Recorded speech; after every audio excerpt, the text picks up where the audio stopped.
of rain that could turn heavy as we head into the afternoon, but signs of things improving for the weekend. Much more in the way of sunshine to come and temperatures climbing towards the low 20s. Looks like things are heating up. Boxed boilers, sponsors of weather on GB News.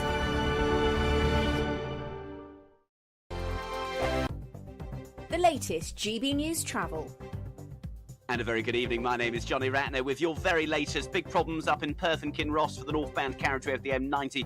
The motorway is partly blocked. Junction 12 of the Broxton roundabout of the A9 just west of Perth at the scene of a crash, taking about 20 minutes to get through. In Herefordshire, the A44 has been closed between Pembridge and Erdisland. So, of course, this is just west of Leominster because of an obstruction. Lincolnshire, the A15 remains shut in the Waddingham and Blybrugh Grange exits where a lorry has overturned. Recovery works underway. Long queues on the Hertfordshire stretch of the M25 heading clockwise after an earlier collision near Kings Langley. In Hampshire, the Christchurch Road at Barton-on-Sea, that's closed at the scene of an accident. And on London Underground, District Line trains can't run from High Street Kensington to Edgware Road with severe delays from High Street Kensington to Wimbledon because of problems with the signals. That's the latest. You can stay up to date throughout the day by visiting our website gbnews.com. It's the final week to see how you can win a whopping £20,000 cash.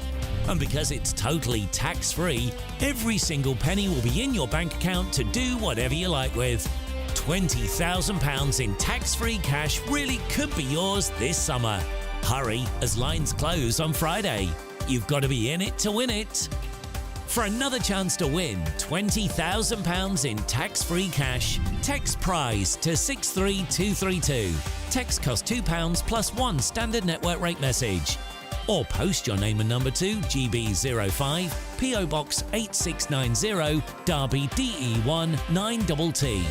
UK only. Entrance must be 18 or over. Lines close at 5 p.m. on Friday.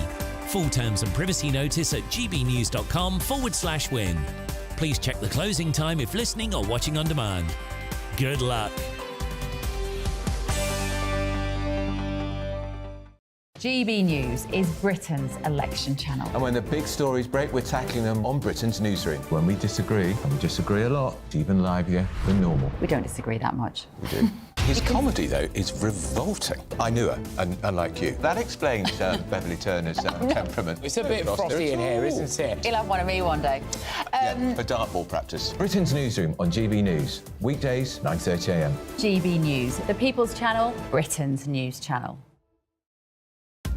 Are the newspapers getting you down? My wife didn't divorce me that month. Struggling to separate the wheat from the chaff? I know that it's a bit of a circus at the best of times. Well, don't worry. Headliners has got you covered. We'll take the burden of reading the day's news, and if we get depressed, who cares? It's an occupational hazard, frankly. That's Headliners on GB News from 11 p.m. till midnight, and the following morning, 5 till 6 a.m. on GB News, the comedy channel. Nah, just kidding. Britain's news channel.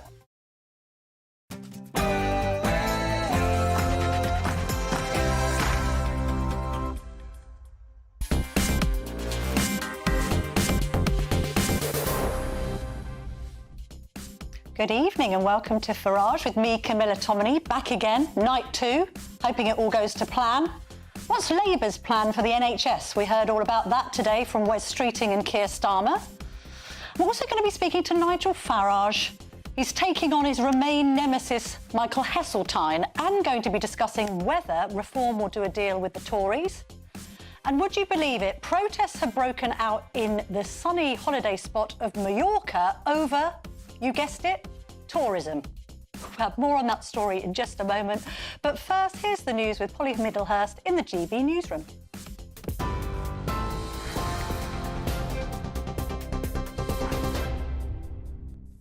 Camilla, thank you, and good evening to you. Well, the top story this hour, the Prime Minister's been hitting out at plans by junior doctors to stage another round of strikes next month. Members of the British Medical Association will walk out for 5 days, starting from the 27th of June.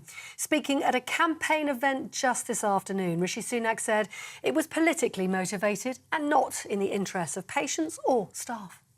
Today's action by the junior doctors, on the same day as the Labour Party are having a health day, does slightly ponder the question as to whether this is politically motivated. It's hard to escape that conclusion given the timing and to call a strike in an election campaign, especially as we found a constructive resolution with the remainder of the NHS workforce. Meanwhile, according to Labour, NHS waiting lists and the targets would be met within 5 years of a Labour government. That's according to a new pledge by Sir Keir Starmer. The plan would see an additional 40,000 appointments in England each week, and they'll be taking place during evenings and at weekends. They say bringing wait times within the 18-week target. The Conservatives have called it copy and paste politics and pointed to the Conservative plan to invest instead in NHS technology. But Sir Keir Starmer said it'll help health workers get on with their job. Not the only thing that we do for the NHS, but just the first thing, which is to have 40,000 extra appointments and operations every week. So that means using operating theatres in the evenings, on the weekends, so 40,000. We'll pay for that by getting rid of the non-dom status completely. That's the special tax status for the super rich. That means they don't pay their tax in this country. I think if you live here, you should be paying your tax here, so we'll get rid of that. We also want to get in the money that isn't being paid in tax by those that are avoiding it. Sir Keir Starmer. Well, Labour hasn't taken any decision, it says, to bar Diane Abbott from standing as an MP for the party. The MP reportedly told media she had been blocked from running for the party, but Sir Keir Starmer confirmed this afternoon those reports, he said, weren't true. She did have the whip removed last April following comments she made about Jewish, Irish and traveller people not suffering racism all their lives.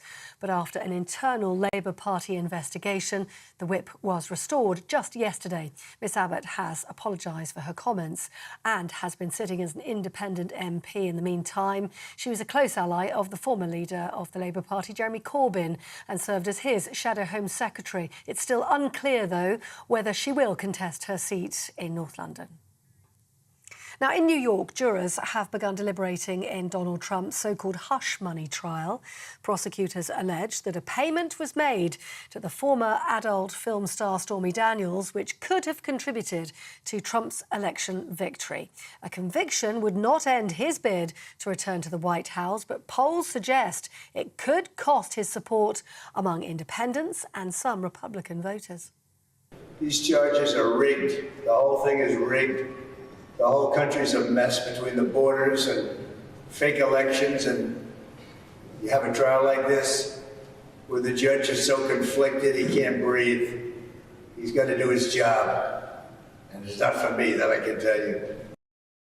Trump speaking this afternoon. Well, for the latest stories, you can always sign up for GB News Alerts. Scan the QR code on your screen right now or go to gbnews.com/alerts.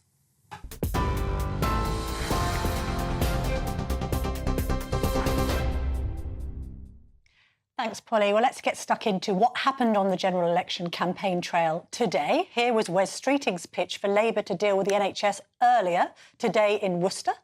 40,000 more appointments in our NHS every week through extra evening and weekend clinics, £1.1 billion directly into the pockets of NHS staff so that we can get those waiting times down, to get those waiting lists down. And we will double the number of diagnostic scanners because it is outrageous that so many people, 1.6 million in our country, are waiting in anguish and anxiety for those diagnostic tests and scans. Wes Streeting channelling his inner Tony Blair there in wanting to get the waiting lists down. Health Secretary Victoria Atkins responded with this. The very fact that these strikes have been called, they've also promised full pay restoration of 35%. That will cost in the region of £3 billion.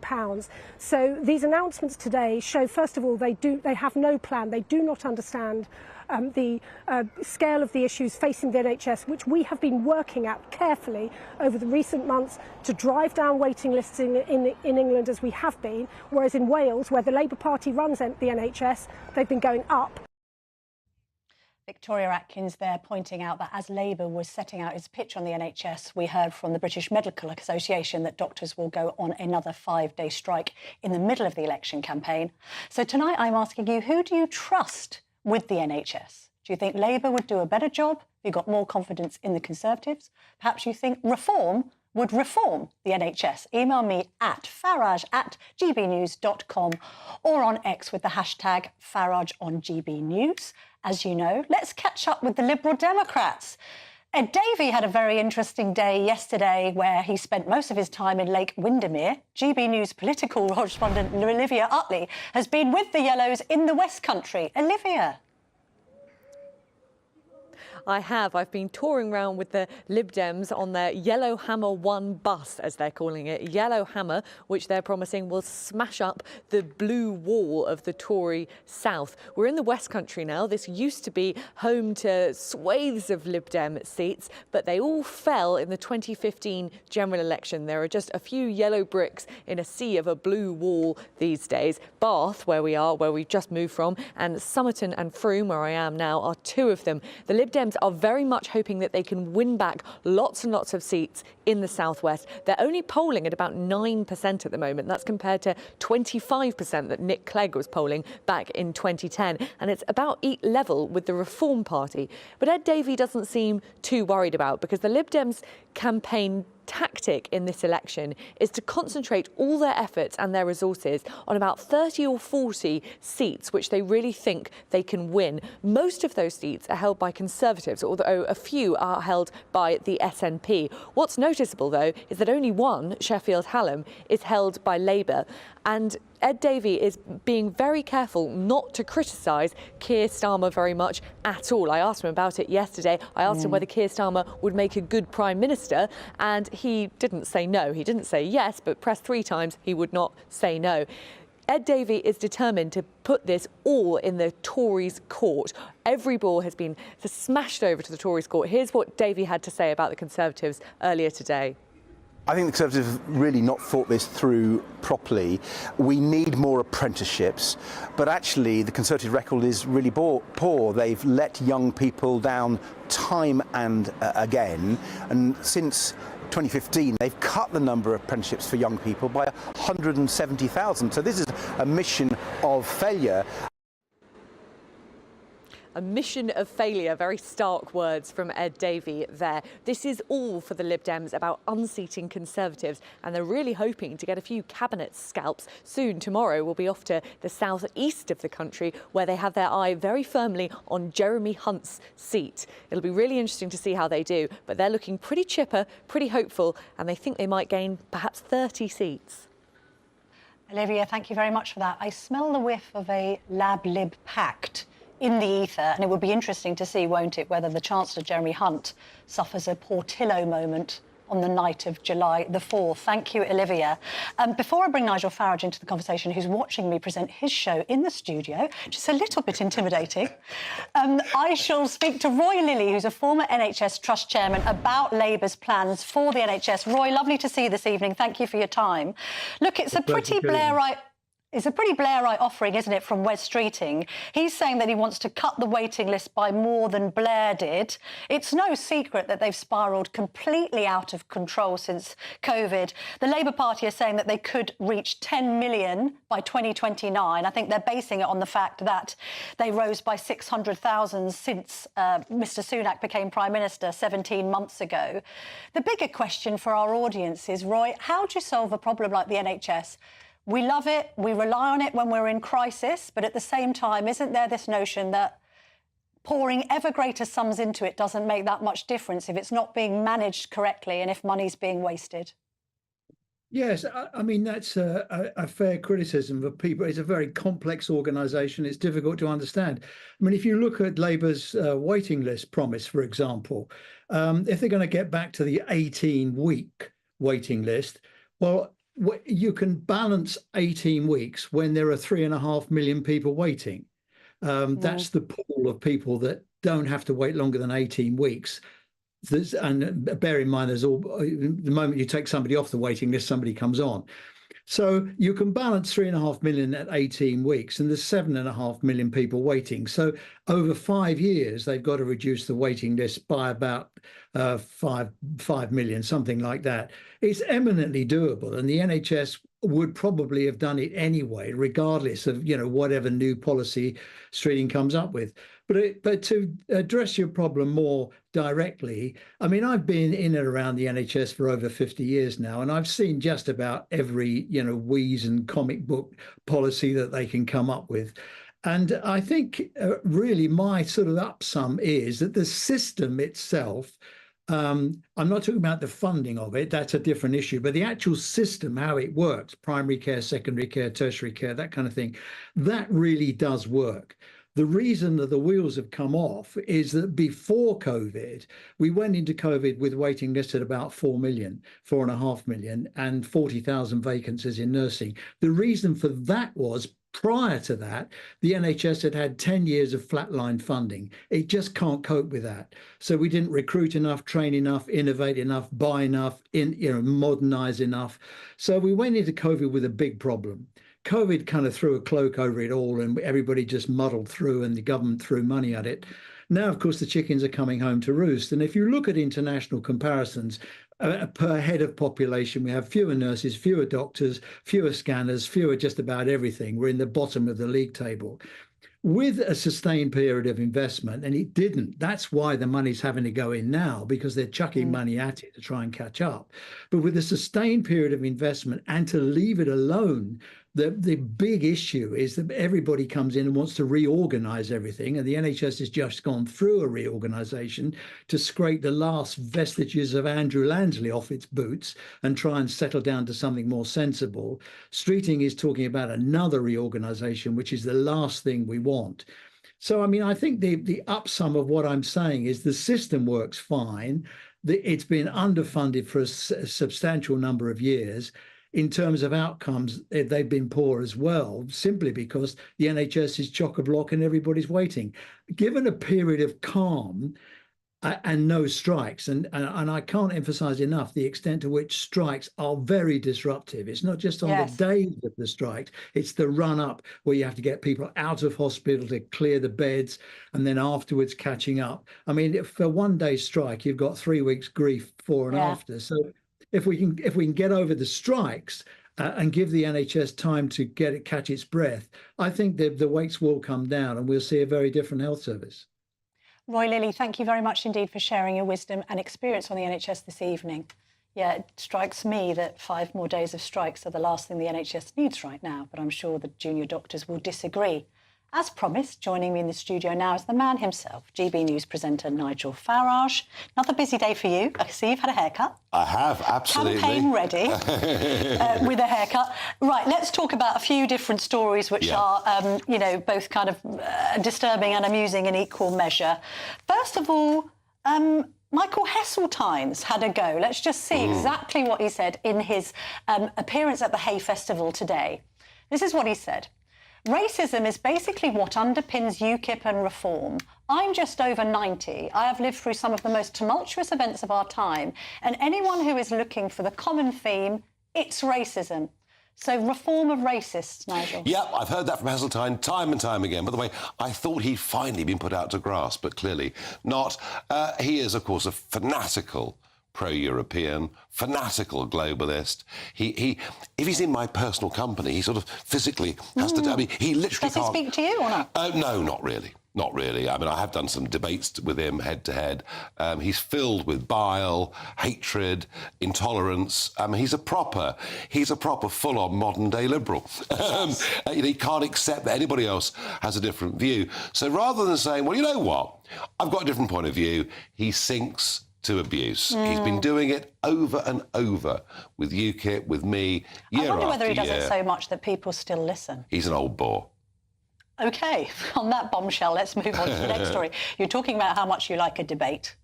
You're on Question Time. I know. Tomorrow night, do you know who you're on with? No. It's just been announced. We're Streeting, I know. OK. Piers Morgan. Good Lord. Happy about that? Well, I didn't know Piers had any opinions. Oh, so now. It's really... Well, do you know what he stands for? And then on the other, he has an opinion. Yeah, I mean, he moves with the wind. He can have some quite surprising opinions. You never know. That's quite good sparring, then. You, Streeting and Morgan. Well, that programme, which used to be massive, you know, when we were all younger... I'm older than you, but Robin Day and then Dimbleby, of course, for 25 years. It was the real agenda-setting programme of the week. It's diminished hugely over the years. This will be my 37th appearance on Question Time, but first one for 5 years. If Piers is on, well, yes, it could be great fun. Could be fireworks. You were made to sign. I've been on Question Time myself, and I am familiar with the paperwork you have to sign. I couldn't believe it.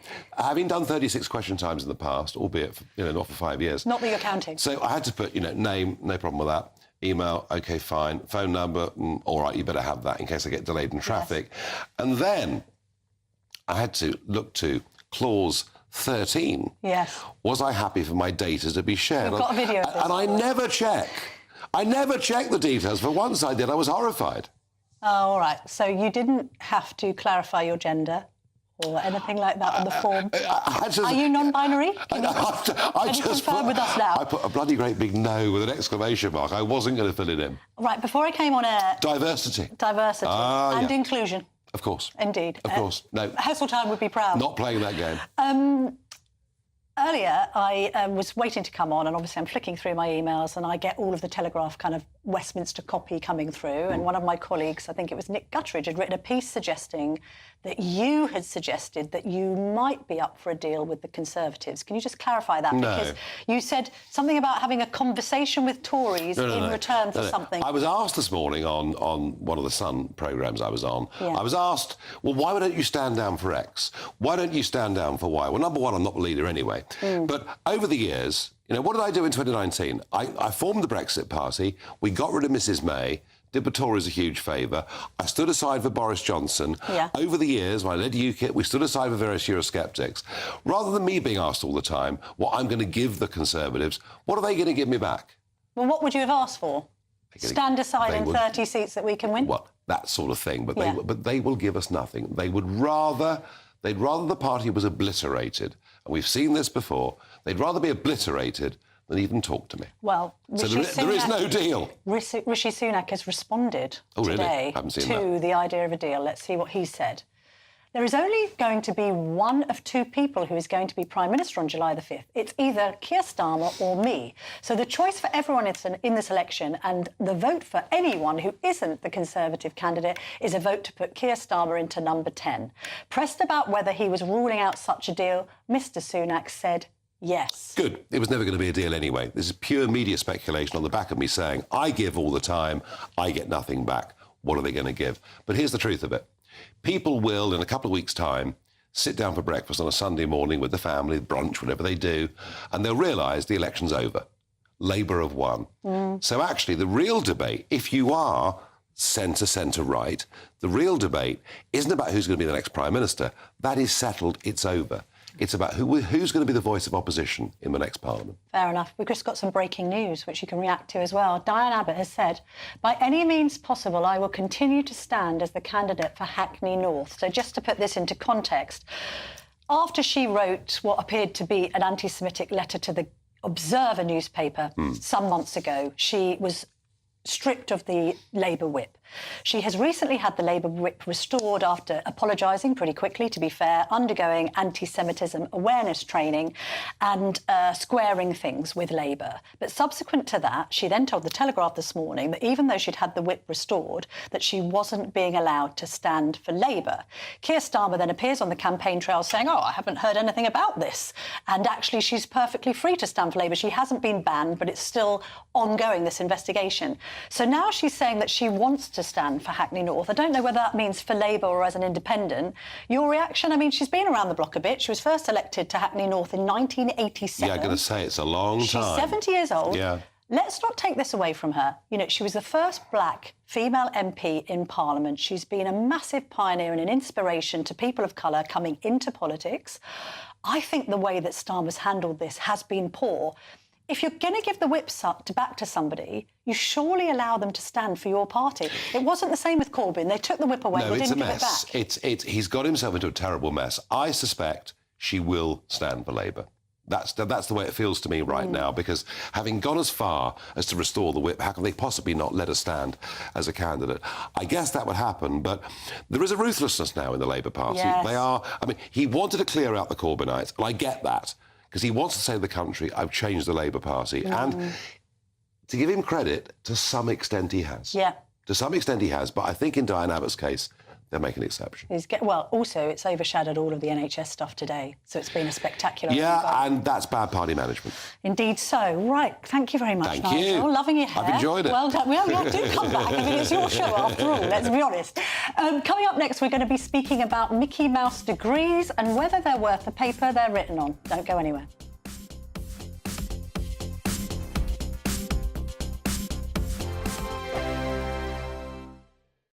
In the GB newsroom, we bring you the news as it happens. With our team of dedicated journalists across the UK, GB News brings you accurate reporting of the day's topical agenda.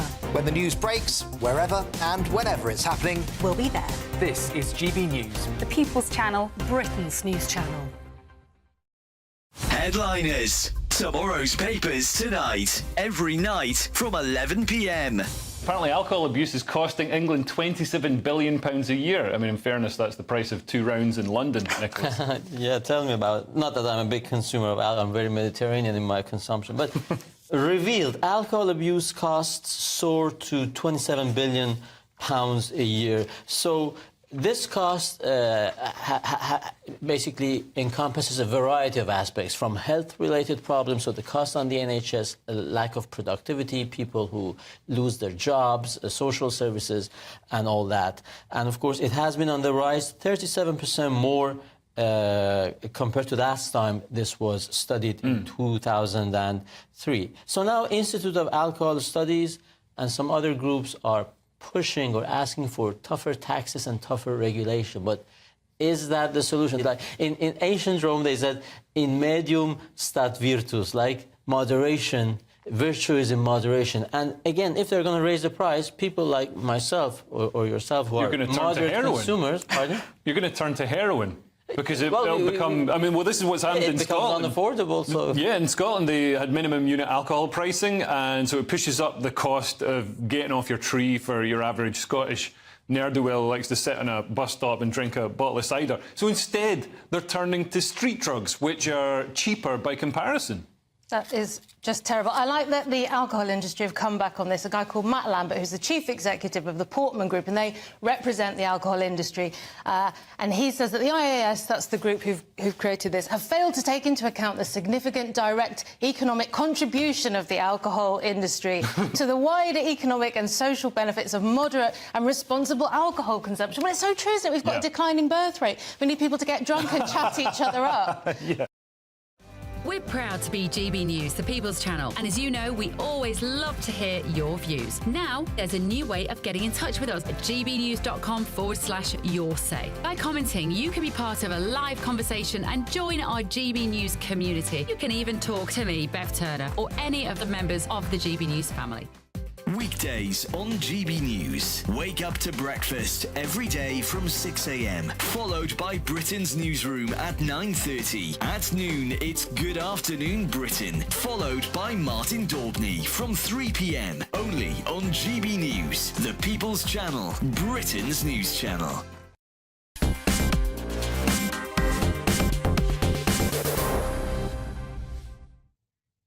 Welcome back to Farage with me, Camilla Tominey. Before the break, I asked you, who do you trust with the NHS? Let's get your responses. Steve says, it all sounds good. The trouble is, will anyone want the NHS to do the overtime? Yeah, that's right. Will people and staff actually want to do it without rebelling and going on strike? Good question. Connor says, honestly, it can't get much worse than it is under the Tories. Labour will probably improve the NHS substantially, but at what cost? Again, good question. I can only foresee taxes going up. Right, let's get into Mickey Mouse courses and whether they're worth the paper they're written on. So this is an announcement from the government. I mean, they're dropping lots of things on the youth of today, aren't they? We've had national service. We've now got this idea that some university courses aren't delivering. You know, students are paying over £9,000 a year for a university course, which might not give them a particularly good job at the end of it, might not give them decent earnings. And Gillian Keegan, the Education Secretary, is making the point, why not strip out some of these courses that aren't delivering and exchange them for apprenticeships? She's saying that we could have 100,000 more apprenticeships, which would be a good thing. Rishi Sunak reacted to the idea earlier this afternoon. Today, a new announcement on apprenticeships. Stop young people going off to degrees that aren't going to support them or pay their way, and instead use that money to create 100,000 more high-quality apprenticeships, or big ideas that will deliver a secure future. Well, Adam Hawksby, the Deputy Director of Onward, the think tank, joins me now. Adam, lovely to see you. Hi. I mean, regardless of whether this is an attractive offering to people who might vote Conservative if they're under 24, if there are such people in the country, Adam, I can half see the point from the perspective of, I think these days students don't quite know what they're signing up for. I think UCAS, the body which kind of controls university applications, isn't honest about the breakup between face-to-face learning and online. There was a piece in The Guardian last week, students saying, you know, attendance is low because we're not really incentivised to go to lectures anymore. Yeah. So if these degrees aren't worth the paper they're written on, maybe they should be scrapped. And this is actually what's really interesting about the announcement today, because as you say, two parts of it. One is the 100,000 more apprentices by the end of the next Parliament. The other is using the funding for that, almost £1 billion from these low-quality courses. And when you look at young people and the decisions they're making when they're choosing what they want to do post-16 or post-18, we did some research recently that found about 430,000 of them want to do an apprenticeship. They use the UCAS system and they consider doing it. But two-thirds of them can't find an opportunity near them. There's massive unmet demand. And that's why some of the commentary today, people saying, well, it's all well and good for you to want other people's kids to do apprenticeships. They're not the gold standard. That's actually just wrong. Lots of young people want to do these courses, but it's partly the employers aren't coming forward. It's partly that the places don't exist. And so new investment alongside reform of the apprenticeship levy is really welcome. Also, is there this sense a little bit like the divide between secondary moderns and grammars of yesteryear, that people look down their noses a bit of apprenticeships? You mentioned this whole irony of Rishi Sunak, you know, the former Winchester head boy who studied PPE at Oxford, saying there are other routes to a good career than university. Well, hang on, come on, mate. Yeah, so I think that's really changing. So, you know, when we've done work around the country, we've seen a lot of young people that say, well, hang on a minute, I can get a qualification while earning money, while the rest of my mates might be trying to live on a maintenance loan or stacking up a lot of debt. So I think the opinions about apprenticeships are shifting. And that's particularly because, you know, in the economy that's being developed, whether you're working in kind of coding or engineering, actually your BAEs, your Rolls-Royce, your other major companies, they want to bring people in on those apprenticeship routes. The key thing is making sure the system works for those big companies, and the government haven't quite cracked that today. The Centre for Policy Studies, I know, has suggested that if you do a level 3 apprenticeship, then you could end up earning between 77 and 117,000 more than you do as a graduate at university saddled with student debt and indeed a student loan. Can I just ask you a question, because I thought this was interesting. The Telegraph did some analysis on the degrees that delivered when it came to earnings and those that didn't. Which subjects do you think yield the highest earnings? So presumably computer science, engineering. I thought that. It's actually medicine and dentistry. Sure. Apparently, over the course of 5 years across all universities in the UK, that average salary is 53,000. Which do you think is the lowest earning degree for a specific university? What course do you think you might not earn that much money when you graduate? So I think as a subject overall, it's creative arts. Funny enough, for me, it's media, journalism and communications. So there's one degree from the University of Hull where they spoke to students, and over the course of 5 years, this is Department for Education data, suggested they only earned 16 grand. I can identify with that because I started on a local paper, the Hemel Hempstead Gazette. I think my first salary was 10 grand, although I had studied law at university. But this is interesting in regard to the Mickey Mouse nature of it. I don't think journalism degrees are Mickey Mouse. No. But there was a module in this course in Disney studies. Oh, OK. Very good. But this idea that this is what worries me slightly, Adam. You're then having this kind of courses which are in the creative arts, lots of people working at GB News, in journalism, graphic designers, all of the people behind the scenes that create good programming. You know, they're creative geniuses, and they might not have earned much out of university, but that doesn't denigrate the course that they've done to get there. Absolutely, and that's why I think it's so important that the announcement today isn't about closing down a particular institution or a particular subject. It's about courses that aren't delivering value. And so some creative arts courses, media courses, journalism courses are incredibly prestigious, do deliver those earnings, and they're not the sort of courses that are going to be looked at. But other courses, so the CPS also did some research looking at the lowest progression rates, and actually it's in courses like business or economics that are fantastic when they're at a good university but don't deliver when they're at a bad one. So that's why it needs to be course specific, because it's about the quality of the education that young person's getting, not kind of discrimination or doubt about particular topics. OK, Adam Hawksby, thank you very much from Onward for your insight into that topic. The other thing is I always think, you know, students, they're very good at demanding value for money in other areas of their life, and then sometimes they're saddled with a course which doesn't pay. But hey, coming up next, I'm going to be talking to Charlie Peters because he's got hold of yet more zombie knives online. It's a frightening story. Stay tuned for that. Hello, good evening. Welcome to your latest GB News weather update. It's going to be another showery day tomorrow. The showers will be much more focused across eastern areas, and it should stay a bit drier across the west. That's as high pressure is slowly building in from the west, but in the east, low pressure is still in charge, and that will continue to bring some pretty heavy outbreaks of rain to parts of southern Scotland, northeastern England through this evening. That's where there's a weather warning in force until the early hours of Thursday. Heavy rain will push into parts of Wales, possibly the southwest of England as well by tomorrow morning. So risks of outbreaks of heavy rain by tomorrow morning. A fairly mild night though, temperatures only dipping down as low as 11 or 12 degrees for many towns and cities. So a mild start to the day, but it will be quite a cloudy day and there will be some heavy rain around. Across the northeast of Scotland, actually it will turn much drier than it has been today through tomorrow morning. Some brightness across parts of the central belt as well, but elsewhere further south across Northern Ireland, Northern England as well, cloudy with a risk of some showery outbreaks of rain. It's particularly this band across central England into parts of Wales where it could be quite a wet start to the day.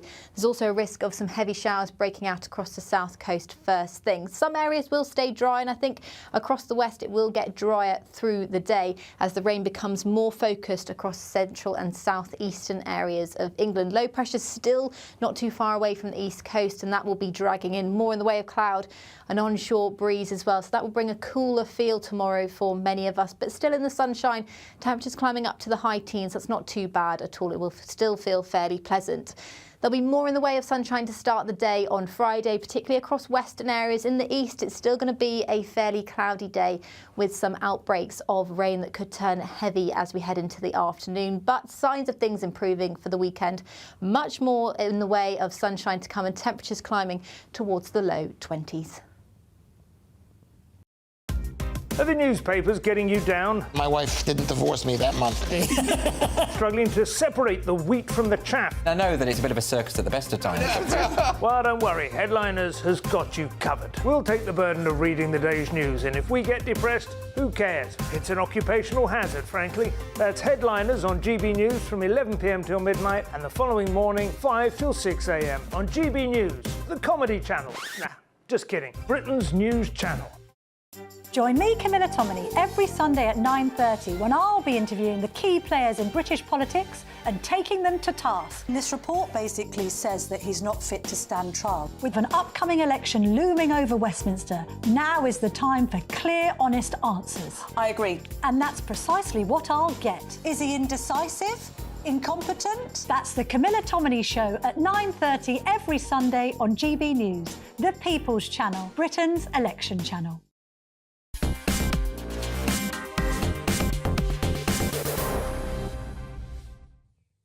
Welcome back to Farage with me, Camilla Tominey. Now, Charlie Peters, GB News' reporter, is in the Paddington studio, and I think he's going to show us something which horrifies me, not just as a journalist, but indeed as a mother, because he's been going online and seeing what kind of knives he can buy without, I think, Charlie, having to give any ID. Charlie, tell us. That's right, Camilla, because yesterday Sadiq Khan said that the government had failed to protect young people and communities in London by not clamping down on issues with zombie knives. So I've recently checked about how easy it is to acquire these knives, and I bought two, a twin set of 20-inch blades, a pointed edge, a cutting edge and a serrated side, as per the government's definition on zombie knives. Since 2016, 6 different Home Secretaries have made announcements on banning the zombie knives. Now, there have been several times when they've made those announcements, and yet those bans clearly haven't worked. I was able to purchase these knives online without showing my ID online and not also having to show my ID in person. In fact, when they were delivered, I wasn't even at the location. Now, while that criticism has been quite strong, it's expected that the government did want to ban these knives by September of this year.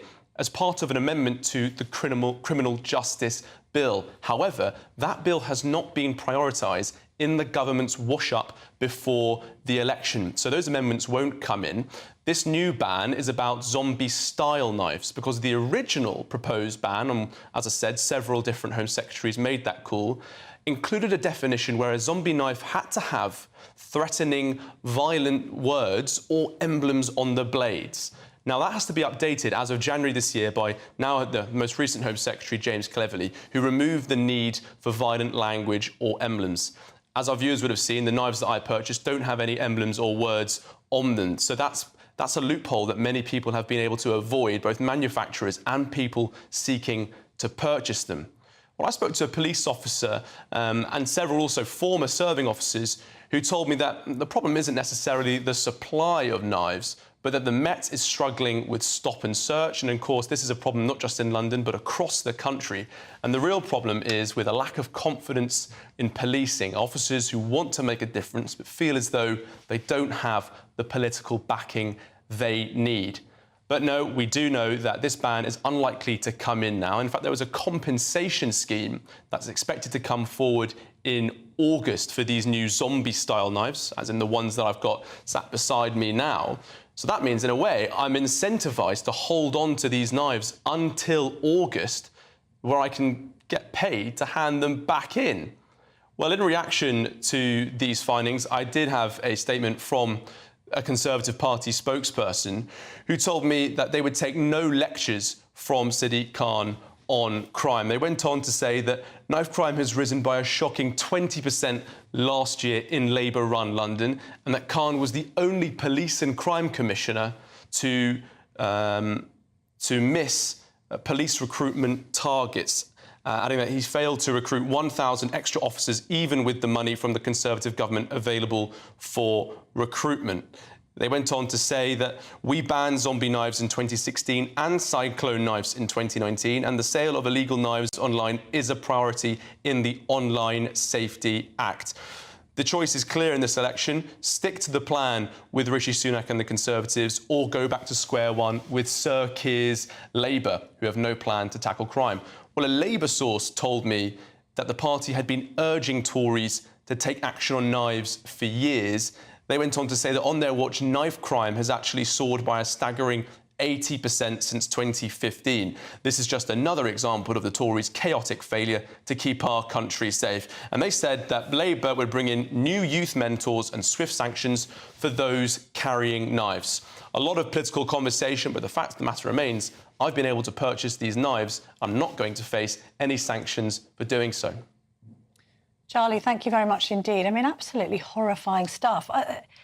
These knives surely are only really used for hunting, and therefore you'd think to yourself, if you need a licence to own a shotgun, you need to own a licence to have a knife like that.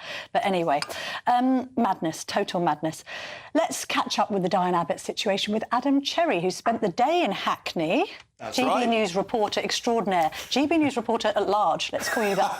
Thank you, good. A promotion, fantastic. Look, give us the latest, because I was confused. Obviously, we've got the breaking news of her statement. Does it mean that she intends to stand in Hackney North as a Labour candidate or as an independent? Well, it's not entirely clear yet. So the statement, for those who missed it, was, I will be the candidate by whatever means possible. I will not let myself be intimidated by, of course, Starmer's Labour Party, we can assume there, because those are the ones who are clearly blocking this in the first place. Yeah. I am going to be your MP.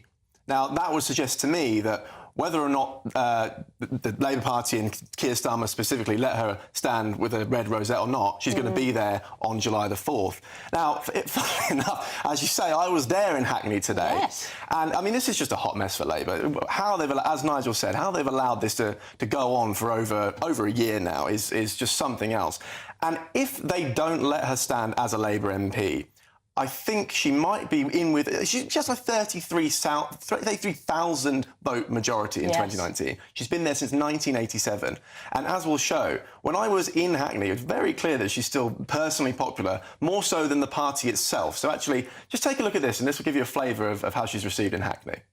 Everybody should have a second chance. But if we're going to let somebody in that's going to mess it up, then it's not going to be a good Do you think Diane Abbott has been mistreated by the Labour Party? Yeah. So would you vote for her again even if she stood against Labour in the Yes, I would do that, yes. My thoughts, I think she's been mistreated. I think it's again, like he said, it's about racism. Simple as that. That's the only thing I can think of. So would you say the Labour Party has been racist towards her? Towards her, yes. I don't think she was mistreated. I think it's a mixture of opinion. I think that if you say something that's deemed a bit offensive, I think, yeah, you're gonna get a bit of scrutiny. If she says something towards, let's say, the Muslim community, that she will definitely 100% also get suspended. I think she was quite good for Hackney. She cleaned up Hackney quite well, very well, in fact. And I don't think there was no excuse to it. Yeah, mistreated, yeah, because I think Diane Abbott was for so many years. Yeah, my spirit like her very much. I like her very much. Yeah, very popular.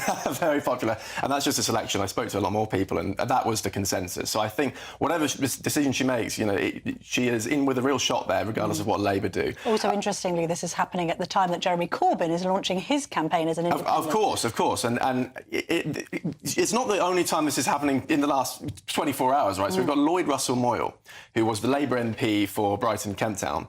He has said in the last hour, vexatious and politically motivated complaints about my behaviour 8 years ago are now being used to block him from standing as a candidate for Labour at the next election. It says it's a false allegation I dispute totally, and I believe it was designed to disrupt the election. He's going to cooperate, but now clearly this is going to take up a lot of his time up to July the 4th. Of course. So there's kind of accusations of moderate Labour stitch-ups. I suspect this is a Morgan McSweeney plan, who's the head honcho in Starmer's team.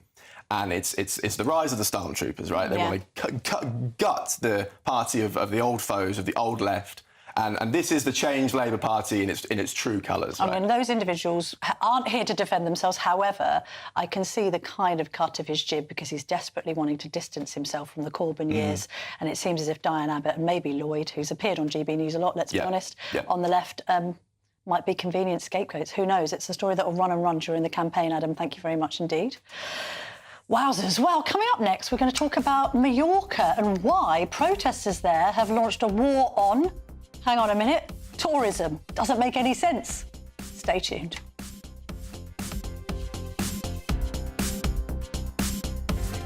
Earlier on Breakfast. Who would be a politician?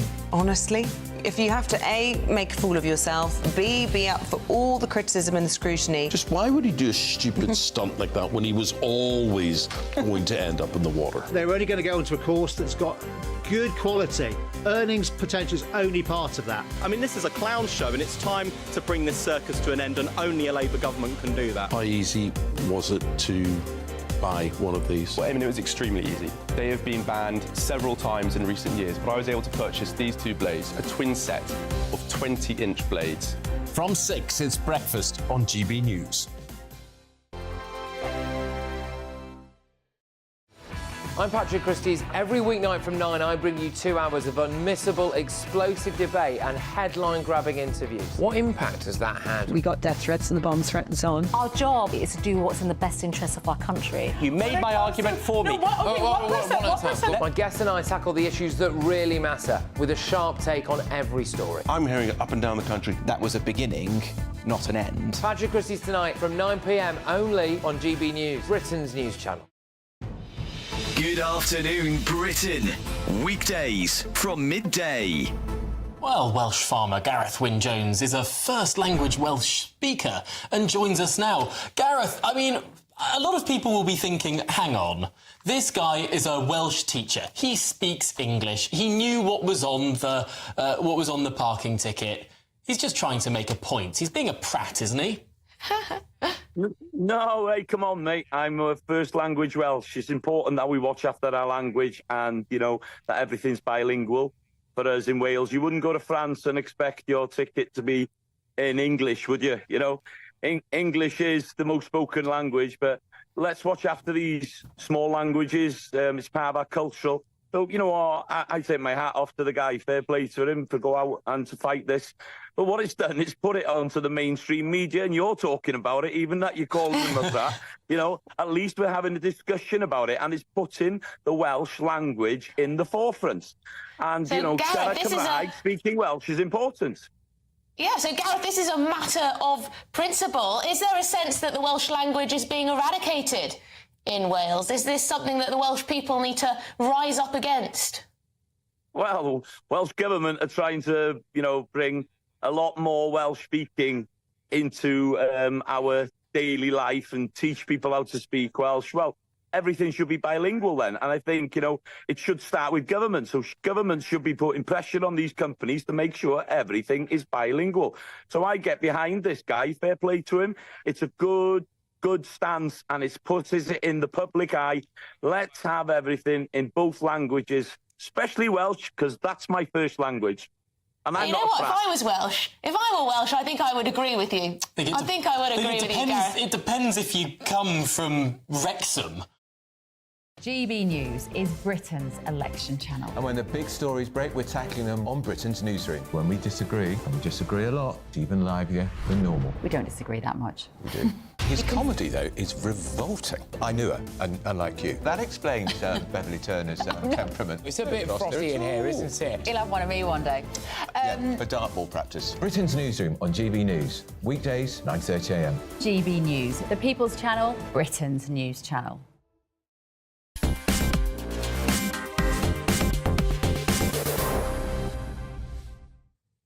Welcome back to Farage with me, Camilla Tominey. Now, if you're thinking of booking a summer holiday, if you haven't already, you may want to avoid Mallorca.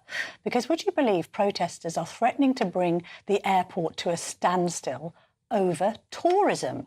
About 10,000 protesters took to the streets of Palma, Mallorca's capital, at the weekend to seek curbs on tourism. They complained about Airbnb-style rentals undermining the right to affordable housing, scarce water being used to fill swimming pools, and roads being congested with holidaymakers' cars.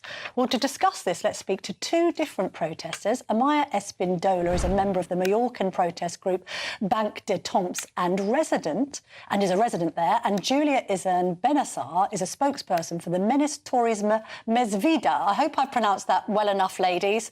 Testing me on my Spanish here. Look, first of all, Amaya, I mean, from a British point of view, this strikes me as slightly self-defeating, because one imagines that Mallorca and indeed Palma and the surrounding area absolutely exists on holidaymakers.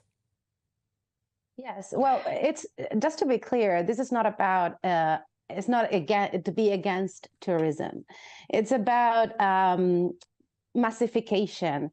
It's about, because nowadays we have even tourists complaining about the quality of their own enjoyment, their own pleasure, of their holidays and vacations. So it's what we are looking for is to get a regulation in which everybody can enjoy.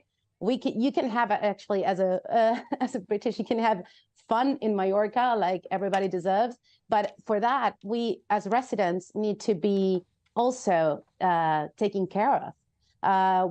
We have the right to have, you know, a proper housing and to develop our lives here. So this is what we are complaining about, is not just being against tourism. OK, Julia, I can see you nodding there, and I take the point that Amaya's making, although some of the protesters had signs up which read, "Go home, foreigners, tourists out." So there's a suggestion from the campaigners that it's environmentalism and the fact that you need housing. Is there a little bit of Brit hating going on there too, Julia?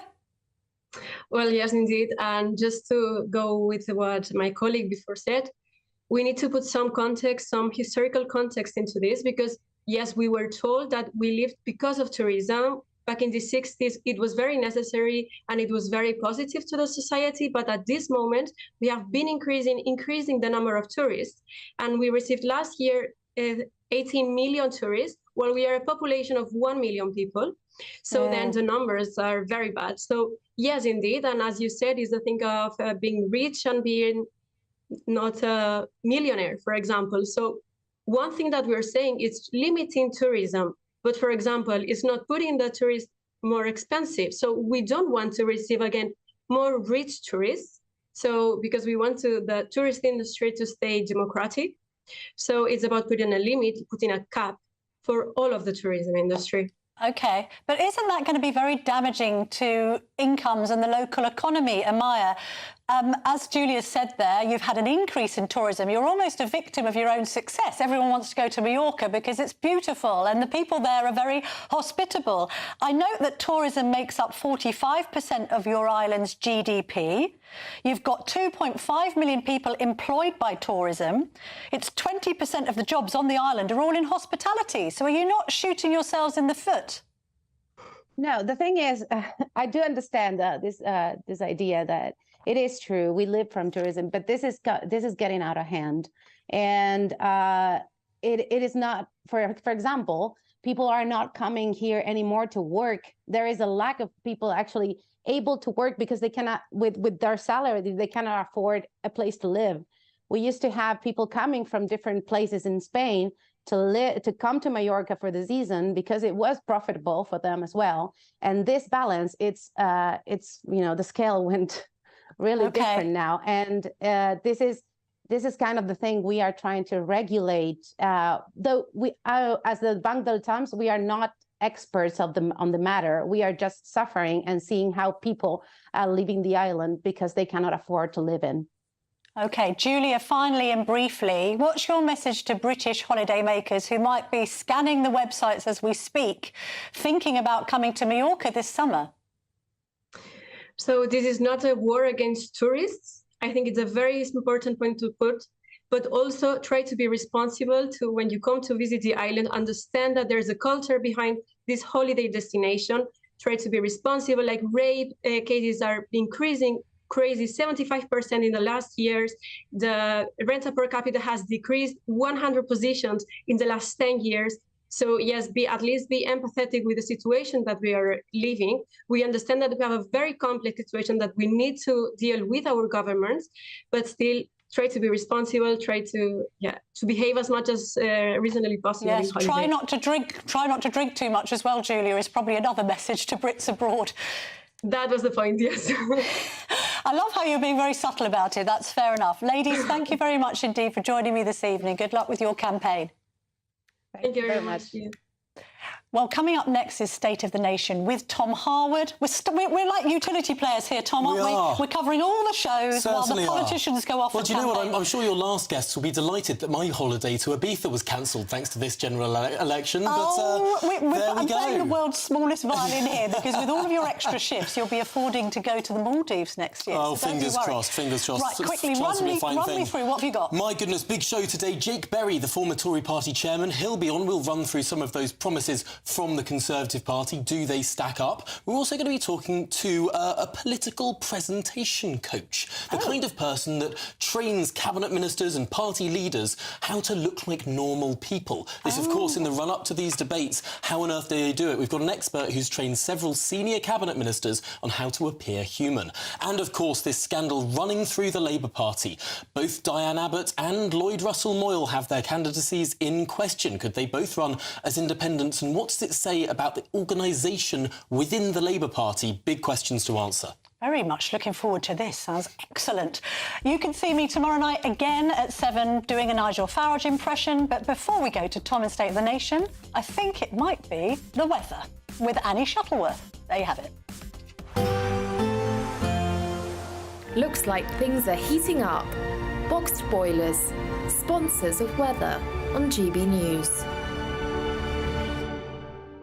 Hello, good evening. Welcome to your latest GB News weather update. It's going to be another showery day tomorrow. The showers will be much more focused across eastern areas and it should stay a bit drier across the west. That's as high pressure is slowly building in from the west, but in the east, low pressure is still in charge and that will continue to bring some pretty heavy outbreaks of rain to parts of southern Scotland, northeastern England through this evening. That's where there's a weather warning in force until the early hours of Thursday.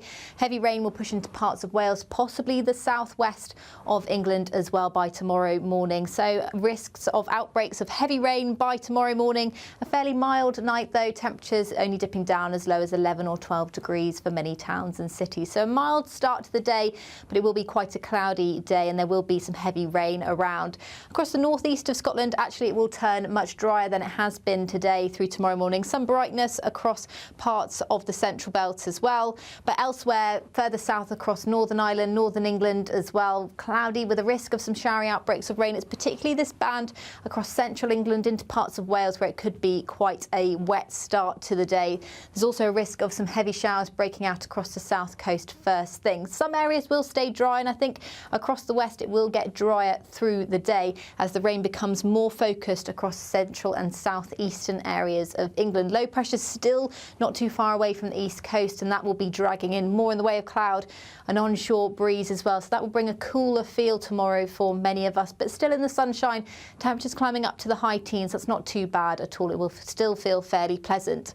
There'll be more in the way of sunshine to start the day on Friday, particularly across western areas. In the east, it's still going to be a fairly cloudy day with some outbreaks of rain that could turn heavy as we head into the afternoon. But signs of things improving for the weekend.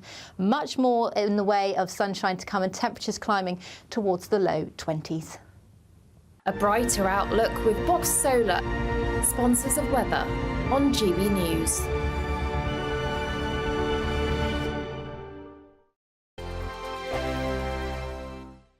You really could be our next big winner with an incredible £20,000 in tax-free cash to play with this summer. What would you spend that on? Well, whilst you're thinking about it, listen to some of our previous winners getting that winning phone call from us. You're the winner of the Great British Giveaway. I'm slipping neck.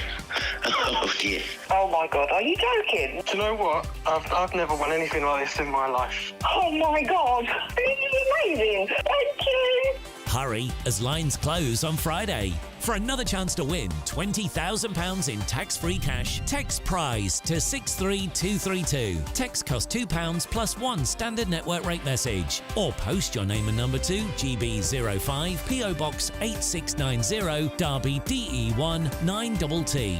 UK only. Entrance must be 18 or over. Lines close at 5 p.m. on Friday. Full terms and privacy notice at gbnews.com/win. Please check the closing time if listening or watching on demand. Good luck.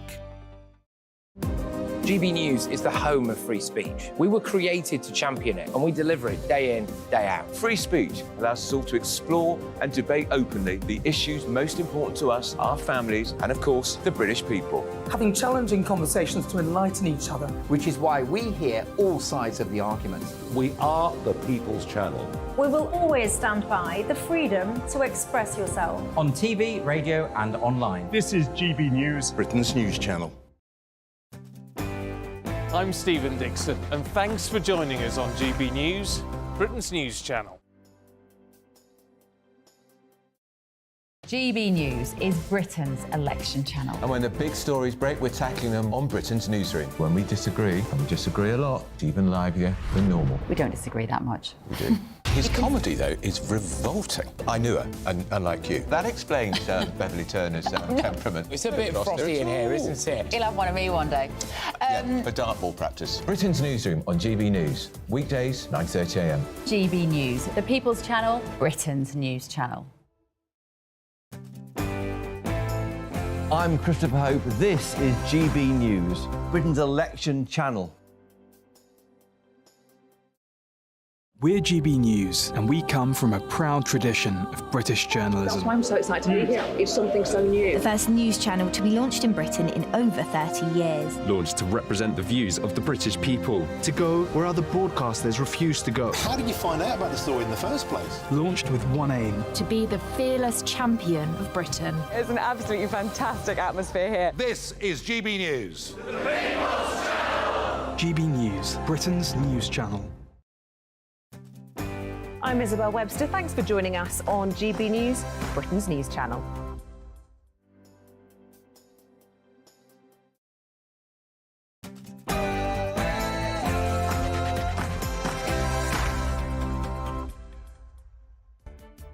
Good evening. I'm Tom Harwood, Deputy Political Editor of GB News, bringing you the State of the Nation's 2024 election coverage. Tonight, The Prime Minister has vowed to shut down so-called